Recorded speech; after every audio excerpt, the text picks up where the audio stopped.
కృష్ణా జిల్లా గుడివాడలో వైకాపాకు గట్టి ఎదురుదెబ్బ తగిలింది. గుడివాడ పురపాలక కౌన్సిల్ తెలుగుదేశం కైవసం చేసుకునే దిశగా రాజకీయ పరిణామాలు చోటు చేసుకున్నాయి. వైకాపా ఎమ్మెల్యే కొడాలి నాని ప్రధాన అనుచర వర్గం ముఖ్యమంత్రి చంద్రబాబు సమక్షంలో తెలుగుదేశంలో చేరింది. మచిలీపట్నం పార్లమెంటు సభ్యులు కొనకళ్ల నారాయణ ఆధ్వర్యంలో గుడివాడ పురపాలక చైర్మన్ యలవర్తి శ్రీనివాసరావుతో పాటు మరో 9 మంది కౌన్సిలర్లు చంద్రబాబు నివాసానికి వచ్చి అక్కడ సీఎం సమక్షంలో పసుపు కండువా కప్పుకున్నారు. గుడివాడ పురపాలిక కౌన్సిల్లో వైకాపాకు 21 మంది సభ్యుల బలం ఉండగా తెలుగుదేశం పార్టీకి 15 మంది కౌన్సిలర్లు ఉన్నారు. ఇటీవలే వైకాపాకు చెందిన కౌన్సిలర్ గణపతి లక్ష్మణరావు మరణంతో వైకాపా బలం 20కి చేరింది. తాజాగా ఒకేసారి 10 మంది ఆ పార్టీ వీడడంతో వైకాపా బలం 10కి పడిపోయింది. తెలుగుదేశం పార్టీకు బలం అనూహ్యంగా 25కు చేరింది. కౌన్సిలర్లను తెలుగుదేశం పార్టీలోకి వెళ్లనీయకుండా కొడాలి నాని చేసిన బుజ్జగింపు ప్రయత్నాలన్నీ విఫలమయ్యాయి.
ఇక్కడికి వస్తున్నామయ్యా బాబు. నేనా ఓకే.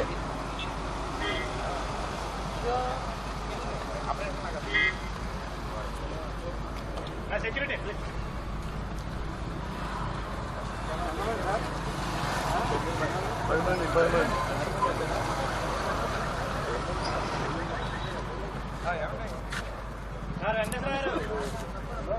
విజువల్ రాండి.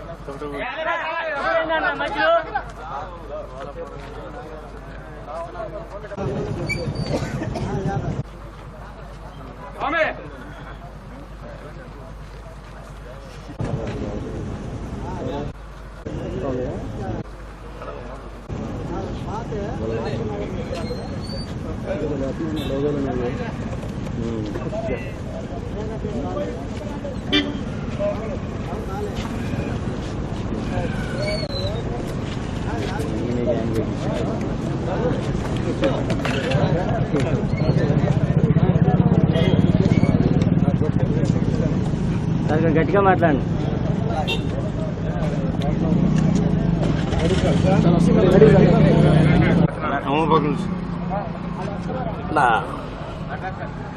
నా మచిలీపట్నం పార్లమెంట్ నియోజకవర్గంలో గుడివాడ నియోజకవర్గం మున్సిపల్ చైర్మన్గా పనిచేస్తున్నటువంటి యలవర్తి శ్రీనివాసరావు గారు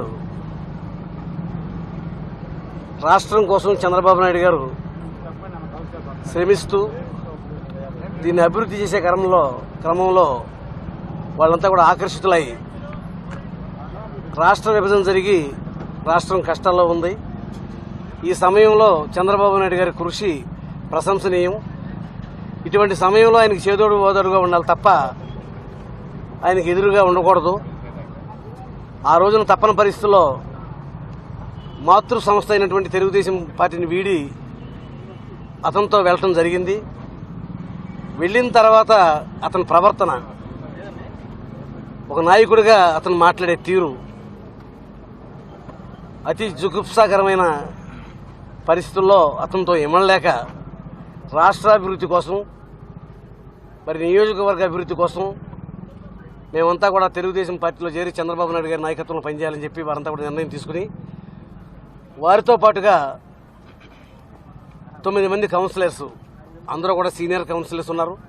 ఒక్కొక్కరు 3 సార్లు 2 సార్లు కూడా గెలిచిన కౌన్సిలర్స్ ఉన్నారు. వారు కూడా చాలా ఆనందంగా ఇవాళ మేము ఒక మంచి పార్టీలో చేరుతున్నాము, రాష్ట్ర అభివృద్ధిలో మేము కూడా భాగస్వామ్యం అవుతున్నాం అనే ఒక సంతృప్తితో మేము చేరుతున్నాము. తప్పని పరిస్థితుల్లో కొంతకాలం ఈ పార్టీని విడిచి వెళ్ళి మేము చాలా ఇబ్బంది పడ్డాము. ఇమడలేక ఈ రోజున మాకు చాలా తృప్తిగా చాలా ఆనందంగా ఉంది అని చెప్పి వారంతా కూడా ఈ రోజున బేషరతుగా ఏ రకమైన షరతులు లేకుండా ఇవాళ తెలుగుదేశం పార్టీలో చంద్రబాబు నాయుడు గారి సమక్షంలో చేరడం జరిగింది.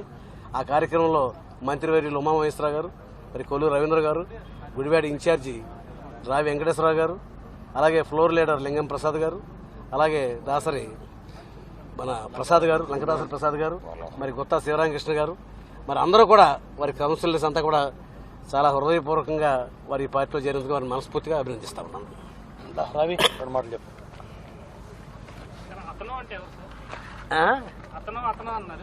చెప్పలేదా? కొడాలి నాని. చాలా సంతోషం. ఈ రోజున గుడివాడ మున్సిపల్ చైర్మన్ అదేవిధంగా అతను కౌన్సిలర్స్ అందరూ కూడా 10 మంది కలిసి ఈ రోజు పార్టీలో చేరడం చాలా సంతోషం. ముఖ్యంగా చంద్రబాబు నాయుడు గారు చేస్తున్న అభివృద్ధి సంక్షేమ కార్యక్రమాలన్నీ కూడా అన్ని నచ్చి ఈ రోజున బేషరతుగా పార్టీలో రావడం చాలా సంతోషంగా ఉంది. అందరూ కూడా గతంలో తెలుగుదేశం పార్టీ అనేక సంవత్సరాలు పనిచేసిన నాయకులు అందరూ కొన్ని కారణాల వలన వారు ఈ 2 సంవత్సరాలు దూరంగా ఉండటం, మళ్లీ తిరిగి సొంత గొట్టికి వచ్చినట్టుగా చాలా అభినందిస్తున్నాం, స్వాగతిస్తున్నాం. తప్పకుండా కలిసి చంద్రబాబు నాయుడు గారు ఇచ్చిన ఆశయాల సాధన కోసం మీ అందరూ కూడా కష్టపడి పనిచేస్తామని చెప్పి తెలియజేస్తూ సెలవు తీసుకున్నాం. కాదండి, అతను డిస్క్వాలిఫైడ్, పిల్లలు ఎక్కువ ఉన్నారని చెప్పి మీరే కోర్టులో చుట్టూ తిరిగారు. ఇప్పుడు ఎలా టీడీపీలో చేర్చుకున్నారు? అందుకే అది కోర్టులో ఉన్న పరిధిగా మనం కోర్టుల పరిధికి తేలాలి కదా. కోర్టు విషయాలు ఇప్పుడు మన దాన్ని ఏం మాట్లాడుతున్నాం. కోర్టు విషయాలు కోర్టులో చూసుకుంటాం. దానికి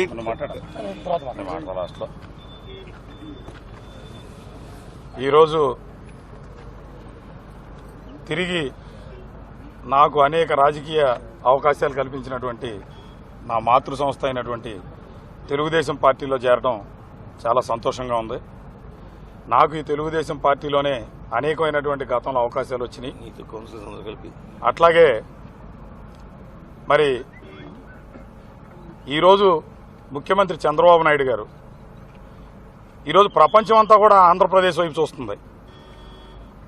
రాజధాని లేని రాష్ట్రం ఏంటి పరిస్థితి అని, మరి దాన్ని అగ్రగామిలో నిలబడాల ఆంధ్రప్రదేశ్ అనేటువంటి సత్సంకల్పంతో చంద్రబాబు నాయుడు గారు అహర్నిశలు కష్టపడుతూ ఆయనకు ఉన్నటువంటి అపారమైనటువంటి అనుభవంతో ఈ రాష్ట్రాన్ని ముందుకు తీసుకెళ్లాలి, మన అమరావతి రాజధానిని ప్రపంచంలోనే మేటిగా తీర్చిదిద్దాలని ఆయన పడుతున్నటువంటి కష్టం, మరి ఆయన చేస్తున్నటువంటి మహాయజ్ఞం, దీనిలో మనం కూడా ఒక సైనికుడిగా పనిచేయాలి, మరి ఆయనతో పాటు చేదోడు వాదోడుగా ఉండాలి అనేటువంటి లక్ష్యంతో, అట్లాగే నా గుడివాడ పట్టణ అభివృద్ధి, ఎందుకంటే ఎన్నో సంవత్సరాలుగా అభివృద్ధి లేక ఉన్నటువంటి గుడివాడని ఈరోజు అభివృద్ధి చేసుకోవాలంటే ఒక సమర్థవంతమైనటువంటి నాయకత్వం ఉన్నటువంటి చంద్రబాబు గారి నాయకత్వంలోనే గుడివాడ పట్టణం అభివృద్ధి చెందుతుంది అని నమ్మి ప్రజలు నా మీద పెట్టుకున్నటువంటి నమ్మకాన్ని ఒమ్ము చేయకూడదు, గుడివాడని అభివృద్ధి చేయాలనేటువంటి లక్ష్యంతో ఈరోజు చేరడం జరిగింది పార్టీలో.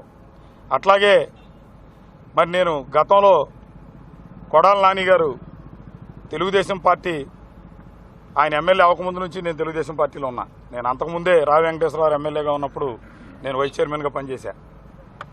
మరి ఆయన ఎమ్మెల్యేగా ఉన్నప్పుడు ఆయనతో ఉన్నటువంటి సహచర్యంతో, ఆయనతో పాటు నాకు వైఎస్ఆర్ కాంగ్రెస్ పార్టీ అంటే ఇష్టం ఉన్నా లేకపోయినా అతనితో ఉన్నటువంటి ఆయనతో ఉన్నటువంటి సన్నిహిత్యంతో ఆయనతో పాటు ఆ రోజు వెళ్ళి నేను పోటీ చేయడం జరిగింది.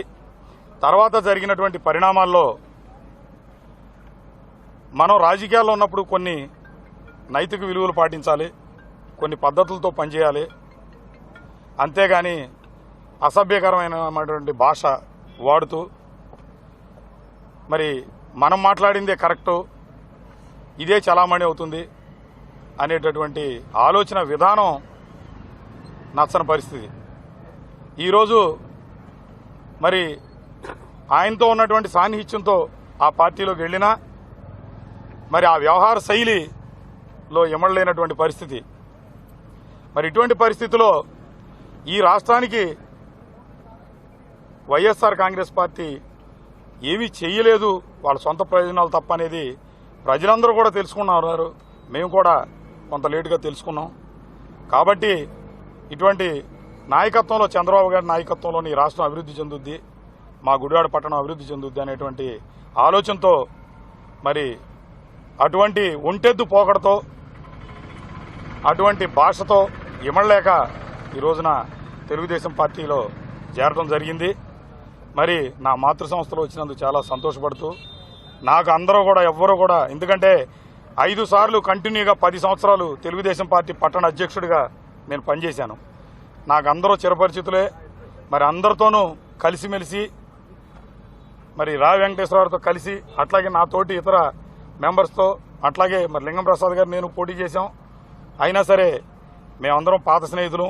తప్పకుండా అందరం కలిసి గుడివాడ నియోజకవర్గంలో తెలుగుదేశం పార్టీ జెండాని శాశ్వతంగా రెపరెపలాడే విధంగా చేసి అదే మా కానుకగా చంద్రబాబు నాయుడు గారికి ఇచ్చే విధంగా మేము పనిచేస్తామని చెప్పి తెలియజేస్తామని.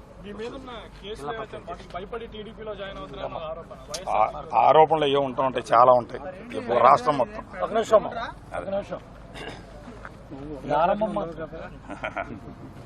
రాష్ట్ర ముఖ్యమంత్రి వర్యులు నారా చంద్రబాబు నాయుడు గారు, అలాగే మా మంత్రివర్యులు, అలాగే మరి ఎంపీ గారు, వీళ్ళందరూ మరి వారి ఆదేశానుసారం పార్టీని అక్కడ గుడివాడలో మరి గతం నుంచి కూడా ఆలోచిస్తే మరి ఎప్పుడు కూడా చైర్మన్గా కానీ అక్కడ ఉన్నటువంటి పాలకవర్గం, అలాగే మరి ఉన్నటువంటి ఎమ్మెల్యే కానీ పార్టీకి ఎక్కడైతే రాష్ట్ర ప్రభుత్వం ఉందో దానికి వ్యతిరేకంగా ఉంటాం. మరి నందమూరి తారక రామారావు గారి కాన్స్టిట్యున్సీ, మరి ఆ కాన్స్టిట్యున్సీ ఎప్పుడు కూడా అభివృద్ధికి వెనకబడతా ఉంది. మరి అదే దాని విషయంగానే మరి వాళ్ళందరూ కూడా మాతో కలిసి పనిచేయడానికి వాళ్ళు ముందుకు రావటం, మరి చైర్మన్గా ఆయన కూడా మరి వాళ్ళంతా కూడా మరి కౌన్సిలర్స్ అందరూ కూడా వస్తే మరి మా పార్టీ బలోపేతమై మరి అక్కడ ఉన్నటువంటి పాలకవర్గం మా చేతిలోకి వస్తే అభివృద్ధి అనేది బాగా చేయగలుగుతామనే ఒక మంచి ఆలోచనతో మా పార్టీ తీసుకున్న నిర్ణయాన్ని మేము తప్పకుండా అమలుపరుస్తాం. మేమందరం కూడా కలిసి పనిచేస్తాం. మా పార్టీ విధానం అదే. పార్టీ ఒక క్రమశిక్షణ కలిగినటువంటి పార్టీ తెలుగుదేశం పార్టీ. ఆ పార్టీకి క్రమశిక్షణగా ఒక కార్యకర్తగా నేను పనిచేస్తానని చెప్పేసి సందర్భంగా తెలియజేసుకుంటూ సెలవు తీసుకుంటాను.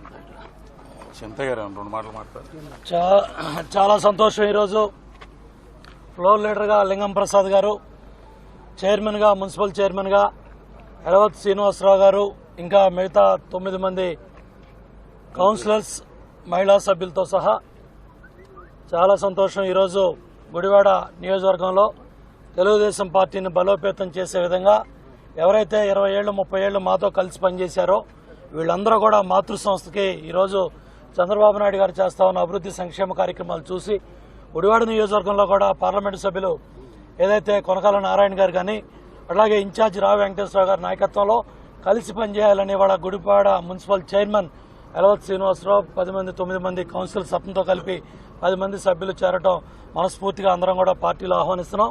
అలాగే ముఖ్యమంత్రి గారి చేతుల మీదుగా ఈరోజు కండువాలు కప్పుకొని ఈరోజు అంతా కూడా ఏదైతే వాళ్ళు మాట్లాడుతూ ఉన్న భాషకి, వాళ్ళు ప్రవర్తిస్తూ ఉన్న తీరుకి ఇవాళ ఒక చెంపపెట్టిగా ఇవాళ కొడాలి నాని కానివ్వండి, లేదా వైఎస్ఆర్ కాంగ్రెస్ శాసనసభ్యులు కానివ్వండి, వాళ్ళు ప్రవర్తిస్తూ ఉన్న తీరు, మాట్లాడుతూ ఉన్న భాషకి చెంపపెట్టిగా ఈరోజు గుడివాడ నియోజకవర్గంలోనే 10 మంది కౌన్సిలర్లు, మున్సిపల్ చైర్మన్ మా పార్టీలో రావటం శుభసూచకం. అదేవిధంగా రోజు టీవీల్లో మరి మాట్లాడే కృష్ణా జిల్లా వైఎస్ఆర్ కాంగ్రెస్ ముఖ్య నాయకులు 3-4 కూడా మా పార్టీ నాయకులతో టచ్లో ఉన్నారు. కాబట్టి జగన్మోహన్ రెడ్డి గారు, ఇక నీ దుకాణం బంద్, కృష్ణా జిల్లాలో నీ దుకాణం బంద్ అవ్వబోతా ఉంది. ఎందుకంటే అటు జిల్లా 16 నియోజకవర్గాల్లో కూడా ఎక్కడైతే వైఎస్ఆర్ అభ్యర్థులుగా ఇవాళ అక్కడ నువ్వు నిలబెట్టిన అభ్యర్థులు ఉన్నారో, లేకపోతే నీ పార్టీ తరఫున ప్రతిరోజు టీవీల్లో మాట్లాడే ముఖ్య నాయకులు ఉన్నారో వాళ్ళందరూ కూడా క్యూ లైన్లో ఉన్నారు. అందరూ కూడా మా నాయకులతో టచ్లో ఉన్నారు. వాళ్ళందరూ ఒకటే మాట్లాడుతూ ఉన్నారు, ఇది మునిగిపోయే పడవ, ఈ పడవలో ఉంటే మాకు భవిష్యత్తు ఉండదు. వీళ్ళు మాట్లాడుతూ ఉన్న భాష కానీ, మమ్మల్ని మాట్లాడమని చెప్తా ఉన్న భాష కానీ జగన్మోహన్ రెడ్డి ప్రవర్తన బాగాలేదు. కృష్ణా జిల్లా సభ్యత గల మరి ఈ జిల్లాలో సభ్యతా సంస్కారాలు కానీ, లేదా మాట్లాడే తీరు కానీ సంస్కారంగా ఉంటుంది. ఎక్కడ ఈ జిల్లాలో రౌడీజం రావడానికి ప్రశ్నే లేదు. ప్రజాస్వామ్యంలో తెలుగుదేశం పార్టీలో ముఖ్యమంత్రి చంద్రబాబు గారి నాయకత్వంలో అందరం కూడా అన్నదమ్ముల్లాగా కలిసి జిల్లా అభివృద్ధి కోసం 2018 కల్లా మచిలీపట్నంలో పోర్టు తీసుకురావాలి. ఇది మా సంకల్పం. గుడివాడ మున్సిపాలిటీలో ఏదైతే ఇవాళ అభివృద్ధిలో వెనకబడ్డారో ఇవాళ లింగం ప్రసాద్ వీళ్ళంతా కూడా పోరాటం చేశారు. వీళ్ళంతా కూడా పోరాటాలు ఎవరి పార్టీ తరఫున వాళ్ళు పోరాటం చేసిన వ్యక్తులు ఎక్కడా కూడా కాంప్రమైజ్ అవ్వకుండా పోటీ పడ్డారు, పోరాటాలు చేశారు. కానీ ఇవాళ దేనికోసం పోరాటం చేస్తున్నాం? ఇటువంటి జగన్మోహన్ రెడ్డి పార్టీలో ఇటువంటి భాష మాట్లాడే శాసనసభ్యుల దగ్గర ఉంటే మనకు సమాజంలో గౌరవం ఉండదు. కాబట్టి మనందరం కూడా కలిసి చంద్రబాబు గారి నాయకత్వంలో ముందుకెళ్లాలి. తెలుగుదేశం పార్టీని ఇంకా గుడివాడ నియోజకవర్గంలో రెపరెపలాడించాలి అనే పట్టుదలతో ఒక కసితో వీళ్ళందరూ కూడా ఈరోజు చేరారు. తప్పకుండా అందరినీ కూడా స్వాగతిస్తున్నాం. ఇంకా చేరబోయే నాయకులు కూడా ఆహ్వానం పలుకుతున్నాం. ఎందుకంటే ఇవాళ మీరు ఆ పార్టీలో ఎమ్మెల్యేరు, ఇవాళ అతను మాట్లాడమన్న భాష కానీ, ఎందుకంటే ఆ రోజు రోసి గారి దగ్గరే మరి జగన్మోహన్ రెడ్డి గారి తల్లి మాట్లాడింది, అయ్యా బెంగళూరులో బిల్డింగ్ కట్టాం, ఇటువంటి వ్యక్తిని రాజశేఖర రెడ్డి తట్టుకోలేక బెంగళూరులో పెట్టిన పరిస్థితి ఉంది, మీరైనా చెప్పండి అని చెప్పి మాట్లాడిన మాట అంతా భాష అంతా కూడా మరి అందరూ కూడా మాట్లాడుతూ ఉన్నారు. ఏదైనా జగన్మోహన్ రెడ్డి గారు ఒకటే చెప్తున్నా, మీరు మాట్లాడుతూ ఉన్న తీరు కానీ, మీ నాయకులు ప్రసంగిస్తూ ఉన్న మాటలు కానీ, టీవీల ముందు మీరు మాట్లాడుతూ ఉన్న మాటలు కానీ, ఏదైతే అమరావతి రాజధానికి మీరు అడ్డం పడుతున్న విధానం కానీ, పోలవరం ప్రాజెక్టుకి సుప్రీంకోర్టులో, గ్రీన్ ట్రిబ్యునల్లో, హైకోర్టులో మీరు ఏపిస్తున్న కేసులు కానీ, ఇవాళ అమరావతిలో మీరు అడ్డం పడుతున్న కేసులు కానీ, ఇవన్నీ కూడా ప్రజల్లో మీ పార్టీ పట్ల మీ పట్ల ఏహెత్తు పెంచుతున్నాయి. ఇవాళ మీ పార్టీ నాయకులు కూడా తెలుగుదేశం పార్టీలో చేరటానికి వస్తున్నందుకు కారణం ఏంటంటే మీ ప్రవర్తన, మీ భాష, మీరు అభివృద్ధికి అడ్డం పట్టడం వల్లే ఇవాళ వీళ్ళంతా కూడా పార్టీలోకి వస్తూ ఉన్నారు. చాలా సంతోషం. అందరం కూడా కలిసి ఇటు గుడివాడ నియోజకవర్గాన్ని, కృష్ణా జిల్లాలో అన్ని నియోజకవర్గాలు, ఇటు పోలవరం 2018, మచిలీపట్నంలో పోర్ట్ ఓడ 2018, అదేవిధంగా అమరావతి ప్రపంచ స్థాయి రాజధాని కళ్ళ ముందు కనపడబోతా ఉంది. వీటన్నిటికీ ఆకర్షితులై ఇవాళ చంద్రబాబు నాయుడు గారి నాయకత్వంలో, ఆయన అడుగుజాడల్లో వీళ్ళందరూ రావటం శుభసూచకం, అభినందనం, మనస్ఫూర్తిగా ఆహ్వానిస్తున్నారు.